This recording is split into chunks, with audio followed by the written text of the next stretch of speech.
Hello बच्चों, मेरे YouTube channel mathematical lens by Namita में आपका स्वागत है। इस वीडियो में मैं कंप्यूटेशनल थिंकिंग और AI class 6 chapter number 2 lines and angles discuss करने जा रही हूँ। ये वीडियो मैंने ऑलरेडी इंग्लिश में बनाया है और ये आज मैं इसी चैप्टर को फिर से हिंदी में डिस्कस करने जा रही हूँ।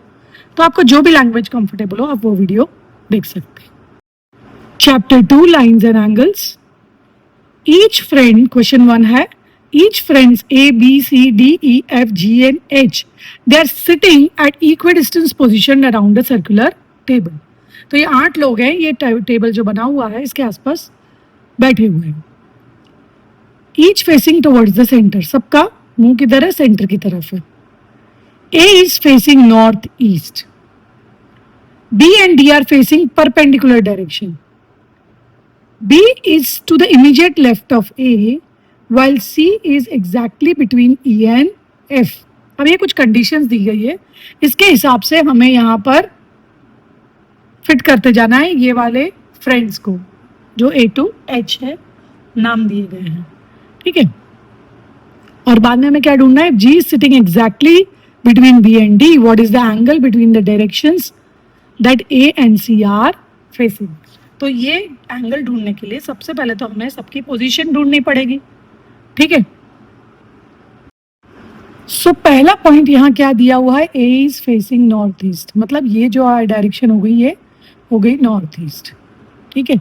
मतलब ये नॉर्थ, ये साउथ, ये वेस्ट, ये ईस्ट, ठीक है। अब उसका हमें शायद इतना जरूरत नहीं है, देखते हैं आगे क्या दिया है।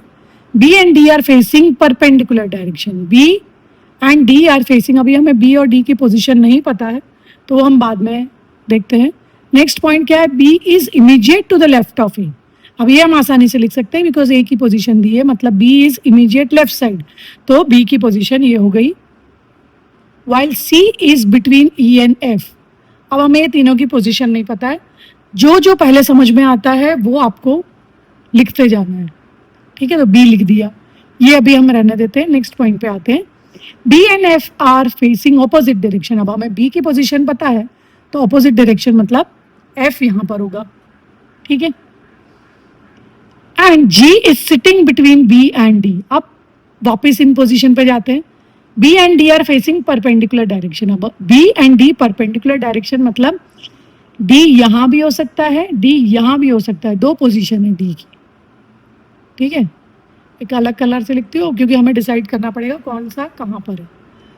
तो हमने यहाँ डी की पोजीशन 2 दे दी है पहले, फिर आगे देखते हैं। When while C is exactly between E and F. अब C is exactly between E and F, तो सी अगर हम यहाँ लगाएंगे तो सी यहाँ लगाएंगे तो ये ई यहाँ आना चाहिए, सी इधर लगाएंगे तो इधर आना चाहिए, तो अगेन 2 पोजीशन हो गई। और क्या दिया है? G is sitting exactly between B and D. अगर B और D इसको लेते हैं तो G तो यहाँ आ नहीं सकता, यहाँ A है, इसका मतलब B और D की पोजीशन ये वाली है, मतलब G ये हो गया, ठीक है। यानी जो ये हमने सोचा था वो नहीं आएगा, ठीक है। D की पोजीशन हमें मिल गई है।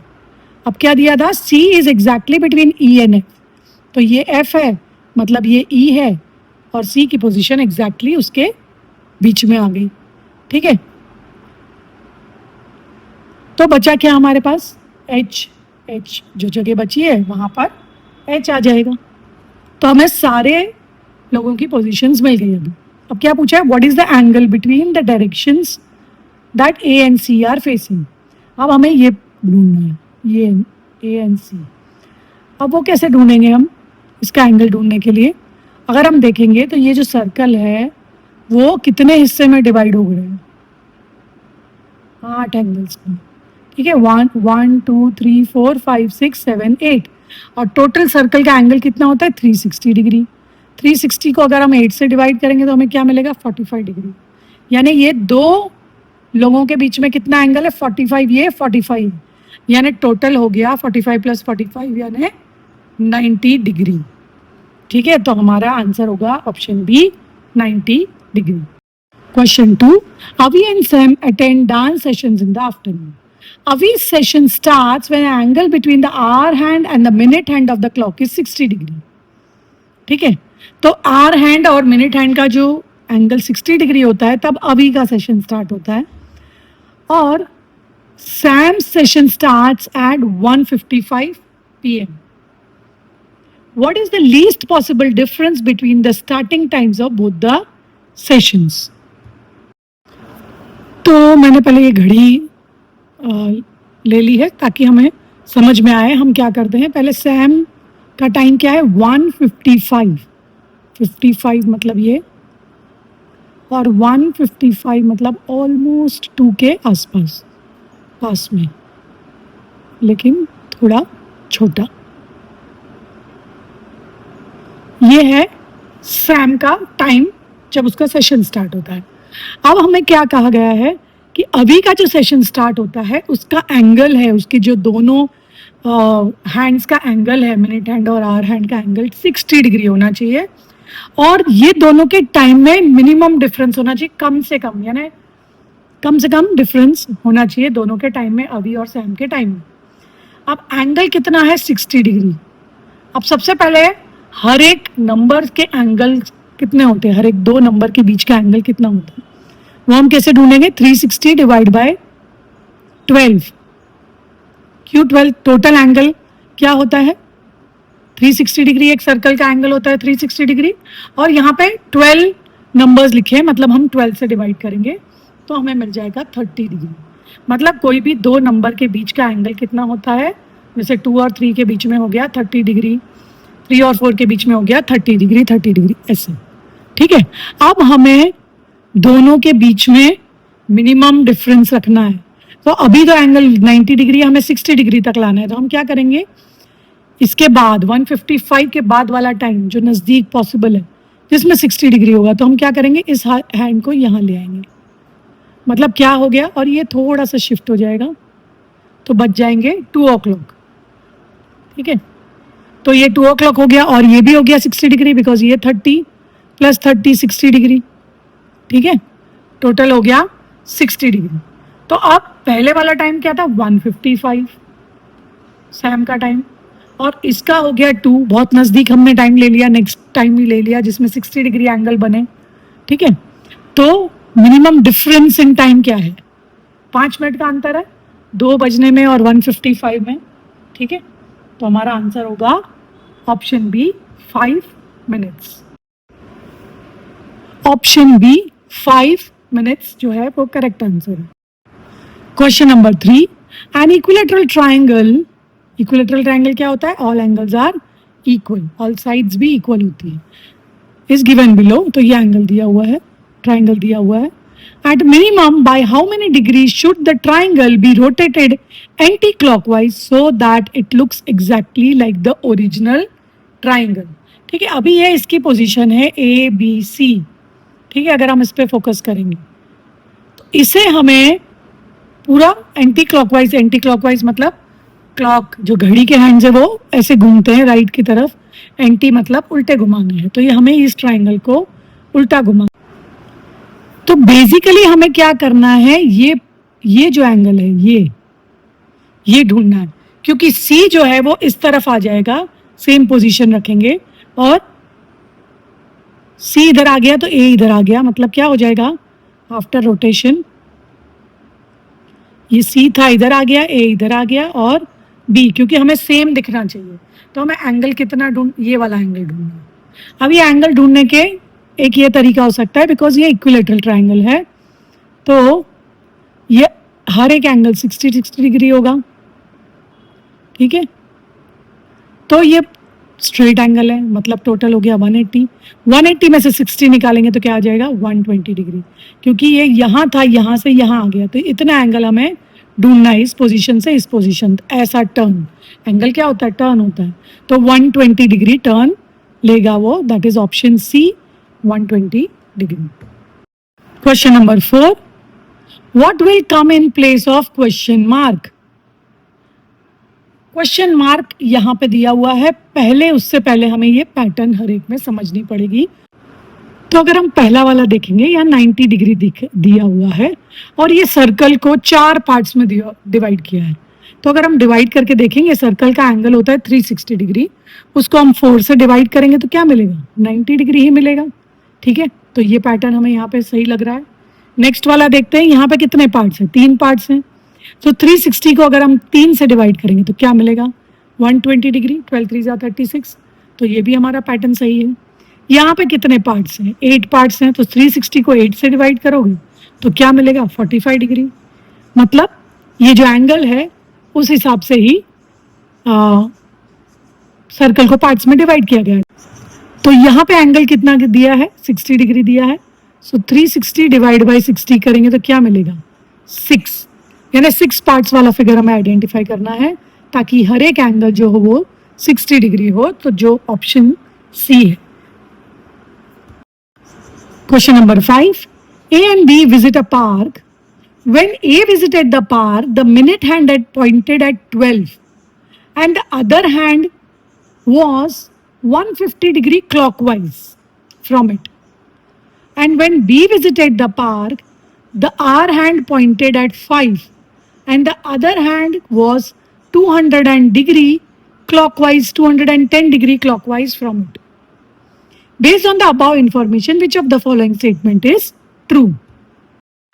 तो इसके लिए हम फिर से क्लॉक की मदद लेते हैं।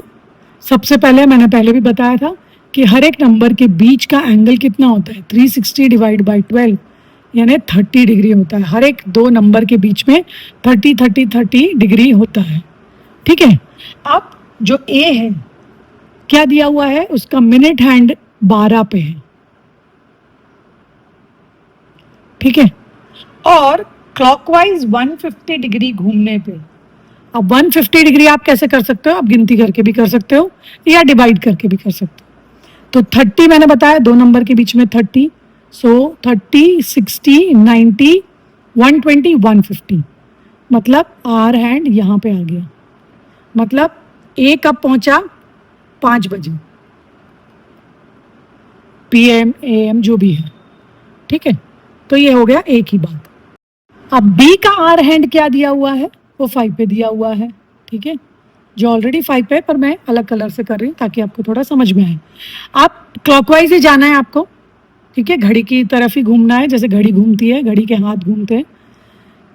लेकिन कितना है एंगल, 210। सो 30 60 90, 3 का टेबल ही हमें गिनना है, 120 150 180 210, मतलब ये भी यहाँ पहुँच गया। ठीक है, सेम टाइम, मतलब बी भी कितने बजे, 5 बजे। बी का टाइम भी 5 बजे है, ए का टाइम भी 5 बजे है। सो क्या आंसर सही है यहाँ पर, option C, A and B visited exactly at the same time, दोनों ही 5 बजे पहुंचे थे। Question number 6, what will come in place of question mark. अब हमें यहाँ पे दो घड़ी दी हुई है और बीच में एक एंगल दिया हुआ है 60 डिग्री। हर जगह पर दो घड़ी है, उसके बीच में एक एंगल दिया है। तो हमें यहाँ पैटर्न समझनी है क्या हो रहा है। देखिए घड़ी जैसे यहाँ पर ये 9 से शुरू होकर 11 तक है, ये 9 से शुरू होकर के 12 तक है। अब 9 से 11 तो 60 डिग्री होता है, 9 से 12 90 डिग्री होता है। लेकिन दोनों ने ये वाला पोर्शन तो कवर किया ही, 60 डिग्री वाला। ठीक है, यानी ये जो दूसरी घड़ी है राइट वाली, इसने भी तो इतना तो कवर किया 60 डिग्री, जो दोनों में कॉमन है। ठीक है, तो इसलिए 60 डिग्री लिखा है। वैसे यहाँ पर देखेंगे ये दो घड़ी में, तो अब यहाँ पे कॉमन पार्ट कितना कवर किया है।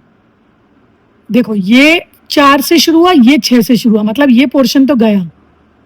ठीक है, तो हम 6 से गिनेंगे और यहाँ 11 तक गया, लेकिन ये 10 तक कॉमन, यहाँ से शुरू, ये छोड़ दो, दोनों के बीच में जो कॉमन पोर्शन एरिया जो कवर हो रहा है वो हमें देखना है। तो ये इसमें क्या हो गया, 30 60 90 120, तो ये भी ठीक है। तो इस तरह से कॉमन एंगल जो कवर कर रहा है वो हमें ढूंढना है। जैसे यहाँ पे 90 डिग्री है, 90 डिग्री कैसे हुआ, देखो यहाँ से ये और ये 1 और 4 का, ये दोनों के बीच में कॉमन है जो 90 डिग्री है। यहाँ पे 1 से 4 है, यहाँ पे भी 1 से 4 है। 12 और 5 नहीं करना है, जो दोनों में कॉमन है वो गिनना है। तो 90 डिग्री। ठीक है, अब इसमें कॉमन गिनना है हमें, लास्ट वाले में। तो अब यहाँ देखो, ये यहाँ से 2 तक पहुँच गया, तो हमें ये उसके आगे का कैंसिल कर दो और ये 4 तक तो जा ही रहा है, उसके आगे का कैंसिल कर दो, तो हमें सिर्फ इतना गिनना है, ठीक है, जो दोनों के बीच में कॉमन पोर्शन हो जाएगा, ठीक है। तो ये दो नंबर्स हैं बीच में, मतलब 30 30 60 डिग्री, यानी ऑप्शन हो गया 60 degree B. Question number 7, how many times in a day on an hour 12-hour clock format do the minute and the hour hand form a straight line that is an angle of 180 degree, straight angle जो बनाए। तो कौन कौन सी situation या कितनी बार पूरे दिन में स्ट्रेट एंगल बनता है, ठीक है। तो अगर आप देखोगे, कोई भी घड़ी को ध्यान से ऑब्जर्व करोगे, कोई 1 घंटा ऑब्जर्व करोगे, सपोज 12 से लेकर 1 बजे तक, तो एटलीस्ट एक बार ऐसा होगा कि दोनों जो हैंड्स हैं वो एकदम ऑपोजिट डायरेक्शन में होंगे, मतलब 180 डिग्री बनाएंगे, ठीक है। तो जैसे कि अगर हम 12 से 1 के बीच का टाइम सोचेंगे, तो लगभग 12:30 बजे वो बिल्कुल आसपास सामने सामने होंगे, मतलब 180 डिग्री एंगल बनाएंगे। ऐसे हर एक सिचुएशन में 1 से 2 के बीच में ये 1 और 7 के बीच में 180 डिग्री, तो हर घंटे में 180 डिग्री तो बनेगा। तो अगर हम घंटे वाइज गिनेंगे, जैसे 12 से 1 1 टाइम हो गया, 1 से 2 फिर 1 हो गया, 2 से 3 1 हो गया, ठीक है। तो अगर हम 12 घंटे की बात करेंगे तो ये एक एक बार हो गया। लेकिन अब ऐसे ही चलते चले जाओगे तो 5 से 6 एक बार, 6 से 7 एक बार। अब क्या हो रहा है, ये 6 o'clock जो टाइम है वो हम 2 बार गिन रहे हैं अगर हम इस तरह से गिनेंगे। तो एक्चुअली 12 घंटे में 12 नहीं 11 बार ही हुआ, 11 टाइम्स 12 घंटे में, ठीक है। क्योंकि जब आप ऐसे एक एक करके 1 घंटा लिखोगे तो 5 से 6 और 6 से 7 में 6 बजे की बात कर रहे हैं, जो इसमें भी आ गया इसमें भी आ गया, तो हम 2 बार नहीं गिन सकते, हम एक ही बार गिनेंगे। तो 12 से लेके 12 तक 12 घंटे की बात करेंगे तो 12 नहीं, एक कम हो जाएगा 11। अब हमें पूछा है 24 घंटे का, तो सेम चीज दूसरे 12 से 12, रात के 12 सुबह 12 तक भी वही होगा 11। सो 11 इंटू 2 यानी 22 टाइम्स जो है वो 180 डिग्री एंगल बनाएगा। तो हमारा आंसर है option C 22। Question number 8, in the given figure triangle 2 is a right angle triangle. Both the triangles are arranged such that the red circles completely overlap, meaning both the triangles meet at this point. मतलब हमें इसको यहाँ सरकाना है, ये दोनों overlap करें इस तरह से, ठीक है। The triangle cannot be rotated or flipped. हमें सीधा सीधा उसे सरकाना है, रोटेट नहीं कर सकते, फ्लिप नहीं कर सकते। If the angle of 30 degrees formed between the triangle 1 and triangle 2 eight P, यानी पी जब मिलेंगे तो वहाँ 30 डिग्री बनेगा। जैसे मैं यहाँ ड्रॉ करके बताती हूँ नज़दीक लाके, तो ये तो पहला ट्राइंगल हो गया और ये दूसरे वाले को नज़दीक लाएंगे तो ये ऐसा जॉइंट हो जाएगा, ये पॉइंट पी हो गया हमारा, ठीक है। ये 90 डिग्री है, ये राइट एंगल ट्राइंगल है। ये हो गया हमारा पॉइंट ए, ये हो गया बी, ये पी कॉमन हो गया, ये हो गया डी, ये हो गया सी। अब यहाँ क्या दिया है, ये जो एंगल है 30 डिग्री कौन सा वाला है, दोनों ट्राइंगल के बीच का एंगल, यानी ये 30 डिग्री, ठीक है। And find the value of A P D, ये वाला पूछा है, ये पूरा पूछा है। अब ये तो हमें पता है राइट एंगल ट्राइंगल है, मतलब ये 90 डिग्री था और ये हमें बताया गया है 30 डिग्री। सो 90 + 30 डिग्री यानी 120 डिग्री हमारा आंसर होगा option B.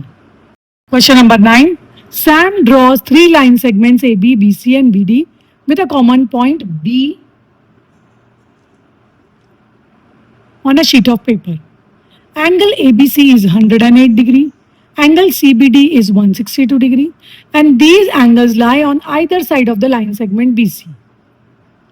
Later he draws a line parallel to the line segments EF and GH, both perpendicularly intersecting BD. How many pair of parallel line segments appear on the sheet finally? तो सबसे पहले हम क्या करेंगे, जो instructions दिए उसके हिसाब से ड्रॉ करते हैं डायग्राम।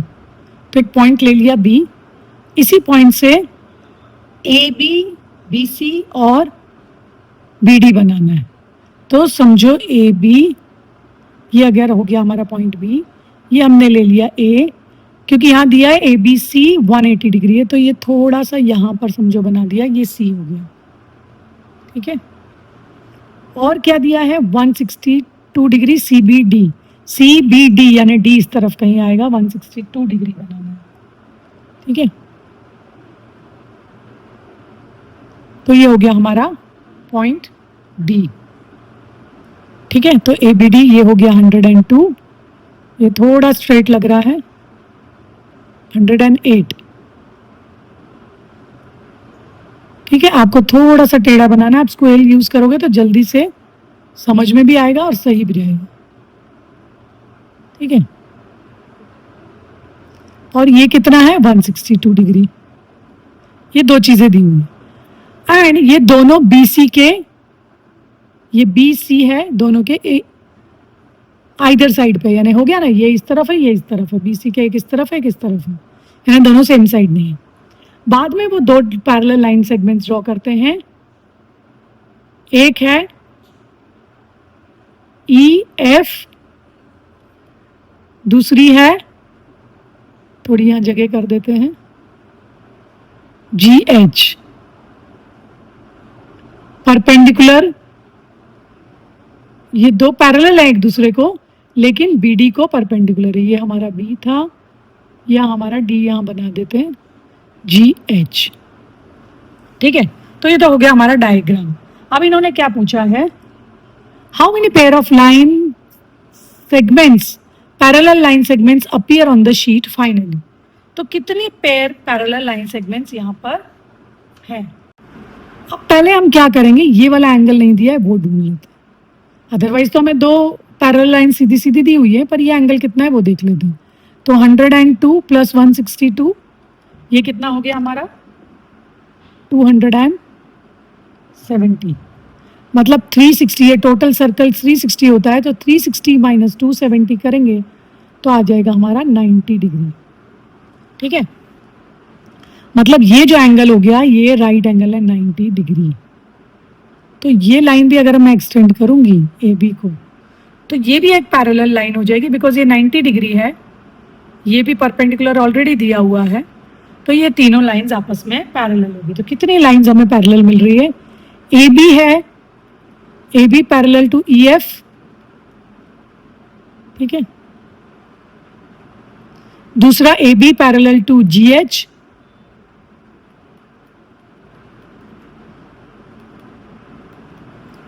दूसरा ये आपस में तो दो पैरेलल हैं EF और GH, तो हमें कितनी लाइंस पैरेलल मिल गई, 3 लाइंस पैरेलल मिल गई, मतलब option C 3 is the correct answer. Question number 10, a line segment AB is shown below. ये एक लाइन सेगमेंट है AB, इस तरफ लेफ्ट है और ये राइट साइड है, ठीक है। 5 point CDEFG lie on the line segment AB such that, अब यहाँ कुछ कंडीशंस दिए हैं जिसमें ये सारे पॉइंट्स हमें, ये सब जो डॉट्स बने हैं वहां पर फिट करने, CDEFG को। All points including A and B are at equal intervals, मतलब ये जो डिस्टेंस है वो सबका सेम है, ठीक है। तो ये एक पॉइंट है। The length of the segment CB is equal to the length of the segment GD। तो अगर मैंने यहाँ C डाल दिया तो GD यहाँ भी हो सकता है, GD यहाँ भी हो सकता है, पर उन दोनों की लेंथ सेम है, ठीक है। ये खाली बात है, देखेंगे अभी अब कौन सा कहाँ फिट हो रहा है। अब यहाँ क्या दिया है, point E is immediately to the right of C। अब C अब मैं यहाँ नहीं डाल सकती, अब मैंने यहाँ सोचा था ऐसे यहाँ नहीं डाल सकती, C यहाँ कहीं और भी डाल सकते हैं, क्योंकि E जो है उसके बाद, तो उसके बाद एक खाली जगह चाहिए, तो C हमें इसके अलावा और जगह डाल सकते हैं, ठीक है, according to this point, third point के हिसाब से। देखते हैं कहाँ डालते हैं। फिर point F can not be next to E और D। जहां भी E और D आया उसके बाद में पॉइंट F नहीं आ सकता। विच segment among the following options is the longest. अब तो लॉन्गेस्ट सेगमेंट ढूंढने के लिए पहले ये सारे पॉइंट्स को हमें यहाँ एक एक करके फिट करना पड़ेगा, ठीक है। तो अगर हम ध्यान से देखेंगे तो C तो हमने देखा कि यहाँ नहीं लगा सकते, ठीक है, क्योंकि E उसके राइट में। अब C यहाँ भी नहीं लगा सकते क्यों? क्योंकि सी यहाँ लगाया तो सी बी की लेंथ इतनी हो जाएगी, 1 2 3 4 5, तो 5 लेंथ की तो और कोई लाइन सेगमेंट बन ही नहीं सकती, क्योंकि C B is equal to G D वो दिया हुआ है। तो सी हम ए के नेक्स्ट भी नहीं लगा सकते, तो सी की तो ये 2 पोजीशन गई, यानी ये या ये पोजीशन देखते हैं हम। अब यहाँ क्या दिया है, C B is equal to G D, तो जी और डी पॉइंट सी और बी के बीच में नहीं आ सकते, क्योंकि वो दोनों की लेंथ इक्वल दी हुई है। ठीक है, अब यहां पर क्या क्या पॉसिबिलिटीज हो सकती है वो हम देखते हैं। तो अब हम अलग अलग पॉसिबिलिटीज देखेंगे। मैंने 3 लाइन ड्रॉ कर ली है अलग अलग पॉसिबिलिटीज ट्राई करने के लिए। तो हमने देखा कि सी यहाँ नहीं रख सकते, सी यहाँ भी नहीं रख सकते, 2 जगह हमने देखी नहीं है, और सी के बाद में ई है। तो सपोज मैं सी को सेकंड राइट साइड से सेकंड पोजीशन पे ले जाती हूँ यहाँ पे, तो ई इसके नेक्स्ट होगा। ठीक है, तो अब B C is equal to G D, अगर मैं सी और ई यहां रखती हूं तो इसकी कितनी लेंथ है, 2 2 है, तो यहां पर ही जी डी होगा, या तो डी यहां या जी यहां या जी डी जो भी है। अगर डी यहां लिखा तो जी इधर होगा, जी यहां लिखा तो डी इधर होगा। ठीक है, ये हमें ध्यान रखना है।